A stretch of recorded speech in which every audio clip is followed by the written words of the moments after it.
நம்ம எப்படி ராஜா ஆகணும், இந்த பாக்கெட்ல எப்படி பேனா வந்தது, இதுக்கு ஒரு வரலாறு இருக்குது. என் பாட்டை முப்பாட்டங்கிட்ட இந்த பேனா இருந்ததா? வரலாறே கிடையாது. இந்த சட்டை பேண்ட் நான் போட்டுங்கிற சட்டை பேண்ட் என் பாட்டை முப்பாட்டம் போட்டாங்களா? ஒரு 400 வருஷத்துக்கு முன்னாடியில வேணாம், 200 வருஷம் 100 வருஷத்துக்கு கூட கண் எதிர்க்க நம்ம பார்த்திருக்கலாம். இது போட்டு இருக்கிறாங்களா? போடு. எப்படி கிடைச்சது? எந்த தத்துவம் இந்த பேனா நம்ம கையில வந்தது? அந்த தத்துவத்தை போய் மக்கள்கிட்ட சொல்லணும்.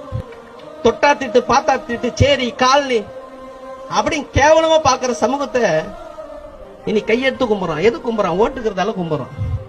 இப்ப இந்த ஓட்டு மூலியமா எனக்கு ஒரு தன்மானம் கிடைச்சது, சுயமரியாதை கிடைச்சது, கௌரவம் கிடைச்சது. இடுப்புல துண்டு கட்டின காலம் போய் துண்டு எத்தனை போடுறாங்க. இன்னைக்கு மகிக்கு போடுறாங்க. மகி நீ சொன்னா 500 ஓட்டுக்குது, எப்படியாவது போடு மகி. துண்டை எத்தனை போறாங்க தோல்ல, காலை தொட்டு கும்புறாங்க, கட்டி பிடிக்க ஆரம்பிச்சிட்டாங்க. இது எப்படி வந்தது? இந்த வாக்குச்சீட்டுன்றது வந்த பிறகு நம்மள ஒரு தன்மான சுயமரியாதை கிடைக்குது.